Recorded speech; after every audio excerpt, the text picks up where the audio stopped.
नमस्कार। सोमवार की सुबह स्वागत है आप सभी का पावर ब्रेकफास्ट में। आपके साथ मैं हूं नेहा आनंद। आइए देख लेते हैं कि अंतर्राष्ट्रीय बाजारों से मंडे मॉर्निंग हमारे मार्केट्स के लिए कैसे संकेत हैं। गिफ्ट निफ्टी पर नजर डालें तो यहां पर तो थोड़ी ढीली शुरुआत जरूर दिखाई दे रही है। 50 अंक नीचे है, 24,780 के करीब फिलहाल यहां पर कारोबार होता हुआ नजर आ रहा है। वहीं अगर अमेरिकी फ्यूचर्स पर नजर डालें, फ्लैट ट्रेड डाउ फ्यूचर्स में फिलहाल नजर आ रहा है। और नाज़डैक फ्यूचर्स की बात करें तो ये भी आप कह सकते हैं दायरेबंद मूवमेंट ही दिखा रही है। एशियन स्पेस पे नजर डाली जाए तो यहाँ पर भी आप कह सकते हैं मामला दायरेबंद ही दिखाई दे रहा है। जापानीज मार्केट निकेल सपाट है और स्पेस में जितने मार्केट्स खुल रहे हैं उनमें कुछ मिला जुला सा ही एक्शन फिलहाल तो नजर आ रहा है।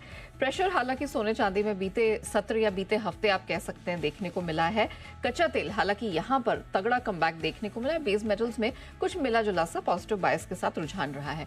क्या कुछ हुआ है अंतर्राष्ट्रीय बाजारों में और इस हफ्ते के महत्वपूर्ण डेटा पॉइंट्स, ट्रिगर्स, इवेंट्स कौन से आइए समझ लेते हैं। कुशल हमारे साथ जुड़ चुके हैं। कुशल, मॉर्निंग। जरा बताइए, बीता हफ्ता तो हमने देखा कि थोड़ा सा मिला जुला सा ही रहा है। क्या हाइलाइट्स रहे और ये हफ्ता क्यों इंपॉर्टेंट है? बिल्कुल। Good morning Neha. सबसे पहले तो इस हफ्ते में सबसे बड़ी जो इवेंट होने वाली है, ब्याज दरों पर लेकर जो फेड की बैठक होती हुई दिखेगी। बुधवार को इसके फाइनल जो डिसीजन है वो आता हुआ दिखेगा। वैसे तो यूनानिमसली अब काफ़ी लोग मानकर चल रहे हैं कि 0.25% की जो कटौती है वो होती हुई दिखेगी। But more importantly Fed chairman Jerome Powell साहब आगे का जो आउटलुक है वो किस तरह का कहते हैं कि भाई आगे चलकर ब्याज दरों में जो कटौती है वो कितनी फास्ट होती हुई दिखेगी या फिर और फर्दर स्लो डाउन वहाँ पर आता हुआ दिखेगा।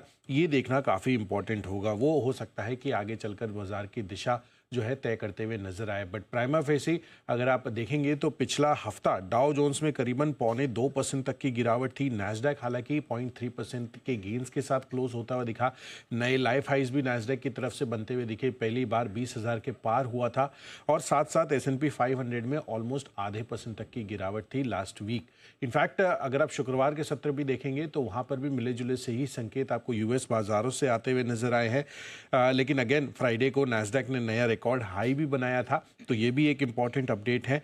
पर साथ साथ आपको ये भी देखना है कि अन्य जो ग्लोबल बाजार है वहां पर किस तरह की तेजी या मंदी रही। तो यूरोपियन बाजार से भी मिले जुले संकेत ही हमें शुक्रवार के सत्र में देखने को मिले। इनफैक्ट थोड़ा दबाव ही वहां पर आप कह सकते हैं कि देखने को मिल रहा था। बट ऑफकोर्स आपको देखना है कि यहाँ पर इस हफ्ते के जो इंपॉर्टेंट ट्रिगर है वो तो फेड की बैठक है ही, साथ ही कच्चा तेल पर भी अब नज़र रखनी है कि क्योंकि वहाँ पर $74 के पास $74 के पास अब ये आ चुका है। तो देखना है कि यहाँ पर आगे चलकर किस तरह का मूवमेंट आपको देखने को मिलता है। और बेस मेटल्स पर भी आपको रुझान देखना है क्योंकि चीन की तरफ से किस तरह की प्रतिक्रियाएं आगे चलकर आती है ये देखने वाली बात होगी। क्योंकि पिछले हफ्ते तो उन्होंने रिलेटिवली जितनी उम्मीद थी उसके हिसाब से तो स्टिमुलस पर अनाउंसमेंट्स नहीं आती हुई दिखी थी। तो ये हफ्ता काफ़ी इंपॉर्टेंट रहने वाला है। एक तो फेड की बैठक और साथ ही और अन्य ग्लोबल जो इवेंट्स आते हुए दिखेंगे उस पर आपको फोकस करना है। तो ग्लोबली ये भी काफी महत्वपूर्ण होने वाला है और हमारे मार्केट्स में भी बहुत सारे ऐसे ट्रिगर्स हैं और डेवलपमेंट्स हैं जिस पर हम फोकस करेंगे।